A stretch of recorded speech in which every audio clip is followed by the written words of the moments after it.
history. Only the United States had the capacity and the will and ability to do it, and we did it today. The extraordinary success of this mission was due to the incredible skill, bravery, and selfless courage of the United States military and our diplomats and intelligence professionals. For weeks, they risked their lives to get American citizens, Afghans who helped us, citizens of our allies and partners and others on board. अमेरिकी फौज के अफगानिस्तान छोड़ने के बाद अमेरिकी राष्ट्रपति Joe Biden ने बुधवार को राष्ट्र को संबोधित किया। इस दौरान उन्होंने कहा कि हमारा मिशन कामयाब रहा। साथ ही उन्होंने आतंकवाद से लड़ाई जारी रखने की भी बात एक बार फिर से कही। बाइडेन ने कहा कि हम अफगानिस्तान समेत दुनिया भर के आतंक के खिलाफ लड़ाई लड़ते रहेंगे, लेकिन अब किसी भी देश में आर्मी बेस नहीं बनाएंगे। उन्होंने कहा कि उन्हें यकीन है कि अफगानिस्तान से सेना बुलाने का फैसला सबसे सही है। अफगानिस्तान में युद्ध अब खत्म हो चुका है। उन्होंने अमेरिका के लोगों से वादा किया था कि वो ये युद्ध खत्म करेंगे और उन्होंने अपना वादा पूरा कर दिया है। History. Only the United States had the capacity and the will and ability to do it, and we did it today. The extraordinary success of this mission was due to the incredible skill, bravery, and selfless courage of the United States military and our diplomats and intelligence professionals. For weeks, they risked their lives to get American citizens, Afghans who helped us, citizens of our allies and partners and others on board planes and out of the country. And they did it facing a crush of enormous crowds seeking to leave the country. And they did it knowing ISIS-K terrorists, sworn enemies of the Taliban, were lurking in the midst of those crowds. And still, the women and men of the United States military, our diplomatic corps, and intelligence professionals did their job and did it well. इस दौरान Biden ने अपने दिवंगत बेटे को याद करते हुए कहा कि उन्होंने अपने बेटे ब्यू बाइडेन, जो कभी इराक में सेवा के लिए तैनात थे, उनके लिए भी इस जंग को खत्म करने का फैसला लिया है। उनका कहना है कि इसका दूसरा कारण ये भी है कि वर्षों से सीनेटर, उपाध्यक्ष और राष्ट्रपति के तौर पर इन देशों में यात्रा करते हुए जंग के हालातों को देखा है।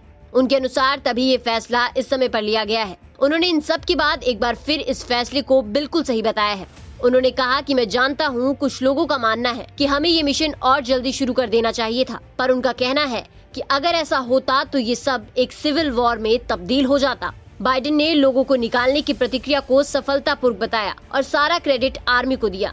उन्होंने इसके अलावा ये भी कहा कि वो अफगानिस्तान की मदद करते रहेंगे, लेकिन ये आतंकवाद और हिंसा की कीमत पर नहीं होगा। जो बाइडेन ने अपने इस फैसले की पूरी जिम्मेदारी ली है और अपने सैनिकों को साहसपूर्वक बताकर अपने संबोधन को खत्म किया।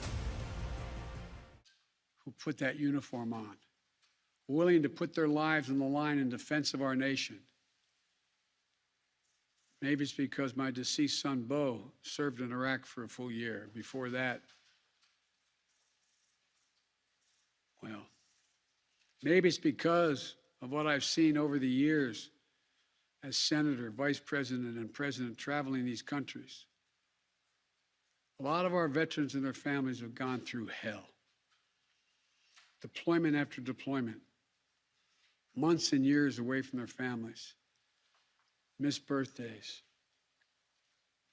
anniversaries, empty chairs at holidays, financial struggles, divorces, loss of limbs, traumatic brain injury, post-traumatic stress. We see it in the struggles many have when they come home. We see it in the strain on their families and caregivers. We see it in the strain on their families when they're not there. We see it in the grief borne by their survivors. The cost of war they will carry with them their whole lives. Most tragically, we see in the shocking and stunning statistic that should give pause to anyone who thinks war can ever be low grade, low risk, or low cost. 18 veterans on average who die by suicide every single day in America. Not in a far off place, but right here in America. There's nothing low grade or low risk or low cost about any war. It's time to end the war in Afghanistan. As we close 20 years of war and strife and pain and sacrifice, it's time to look at the future, not the past, to a future that's safer, to a future that's more secure, to a future that honors those who served and all those who gave what President Lincoln called their last full measure of devotion. I give you my word with all of my heart. I believe this is the right decision, a wise decision, and the best decision for America. Thank you. Thank you, and may God bless you all, and may God protect our troops. Bureau Report, Real Flavor News.